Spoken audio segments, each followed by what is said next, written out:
question asks us to rewrite the sum from k equals -2 to the 5 by expanding all terms. K equals -2 to the 5. Okay, means I start at -2, and then I advance by 1, and I advance by 1 again, and I just keep adding up until I have written out all of the things that I need to add up. So that's how we expand that out. Next question asks us if we have 1 plus 4 plus 9 plus ... plus 99 squared. How can I rewrite that with summation notation? So I'm starting here at 1, I'm ending at 100, and I'm squaring everything involved, because 1 is 1 squared, 4 is 2 squared, 9 is 3 squared. So I start at k equals 1, I end at 100, and I'm squaring everything I'm adding. I'm squaring all the things that are being added up here.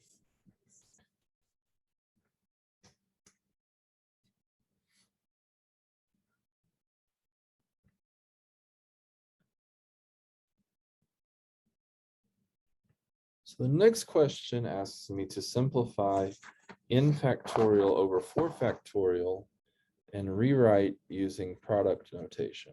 So there are a number of different ways people looked at this. One way is some people just did it quite literally and said n factorial is the sum from k equals 1 to n of k. And so if I look at n factorial over 4 factorial, that's the same thing as product from k equals 1 to n of k divided by 24, which is 1 over 24 times product from k equals 1 to n of k. And that's perfectly valid. That's definitely a way to do it that satisfies the. So here's sort of method 1 that was acceptable and produced a correct answer. Another way, an alternative way, is to start writing it out. So n factorial is equal to 1 times 2 times 3 times 4 times up to n minus 1 times n. I actually can see a pattern where I might be able to cancel. Because these are being multiplied, I can look through here and cancel the 1s, 2s, 3s, 4s, and then I can't do anything else.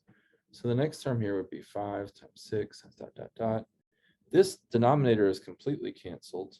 And then what I'm left with is 5 times 6 up until n times 1 times n, which is the product from t equals 5 to n of t. However, we have to be a little bit careful here. When we made this assumption about cancellation, there was something we were assuming that wasn't given in the problem, so we do really need to be careful. If there is actually up to 4 here to cancel, I'm assuming that n is at least as big as 4. And so this simplification only works if n is strictly bigger than 3. If not, I need to go back to an alternative. So you could do this in cases where you dealt with the n equals 1, n equals 2, n equals 3 cases separately. Or you could just say this simplification only works for n larger than 3. Key thing here to remember is that when you're using this sigma summation notation, that's addition. And when you're using this large pi product notation, that means you're multiplying. So in this next question where we want to rewrite the product from t equals 1 to n of t cubed as the product of 2 expressions involving pi notation. This is again something where there are multiple correct answers. And as long as you put something that is equivalent to this and uses at least 2 product notations, I can't argue with you. Let's look at some different ways that people tackled this question. It's important, I think, to remember here, what does the product from t equals 1 to n of t cubed mean? So if you actually stop to write this out and think about it, you can say this is 1 cubed times 2 cubed times 3 cubed times 4 cubed times up until I get to n minus 1 cubed times n cubed. Now there are a lot of ways you could rewrite this, right? Multiplication is commutative and associative, so you can move things around quite a bit. You could have 1 times 1 squared times 2 times 2 squared times 3 squared. This is equivalent to what we just wrote, to n minus 1 times n minus 1 squared times n squared. If you write it out that way, what you see is that, okay, I can take the non-squared part, can rewrite this as 1 times 2 times 3 up to n minus 1 times n. And then I could have a second piece that is 1 squared times 2 squared times 3 squared times n minus 1 squared times n squared. And this will be my other piece. And then each of these can become a product. This first piece can become the product from t equals 1 to n of t. The second piece, where I'm multiplying everything together, everything here is squared, so I can become the q equals 1 to n of q squared. And that used two different products, and it rewrote this original expression in a way that's equivalent. So this is one acceptable answer, is to make this connection and rewrite it in this way.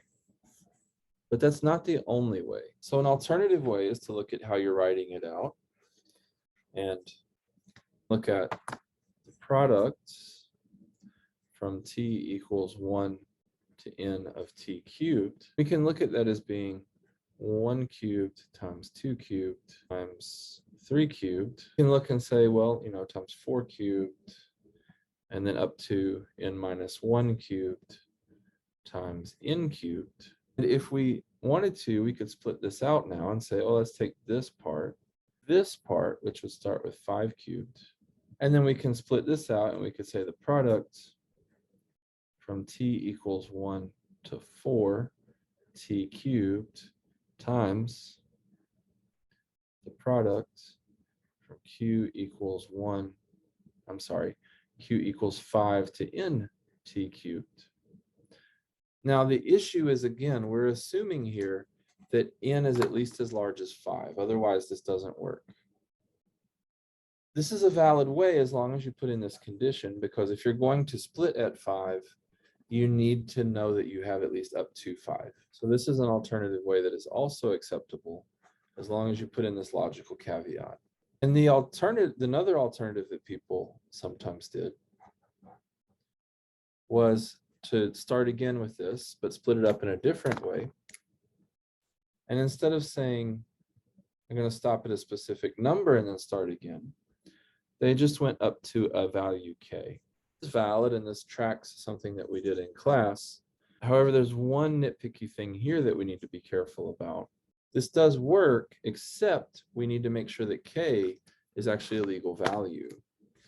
So we actually need k to be a value between 1, and in this case, since we wouldn't want to start this summation larger than 1, we actually in this case would want k to be between 1 and n minus 1. And this only works if this condition is met, so you need to say that explicitly. Now, something people tried to do, which I thought was a good idea, but it actually has a fatal flaw.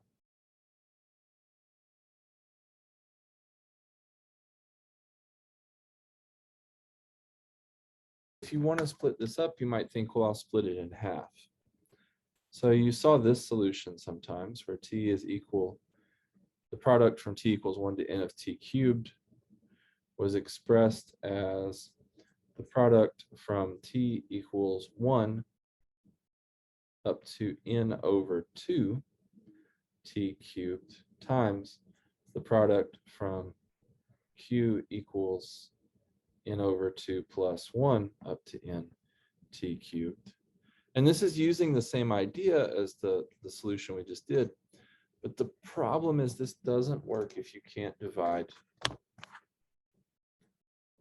This doesn't work if n is not even, because we don't really know what to do if we're doing a product that goes up to a particular number that's not an integer, and maybe there's a logical way to work around that. But I would much rather try to be clear and stick with this integer notation.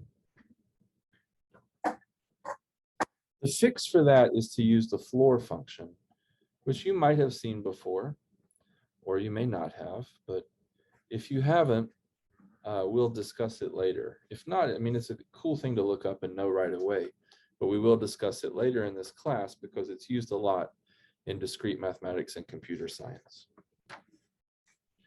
So here are our possible alternative answers.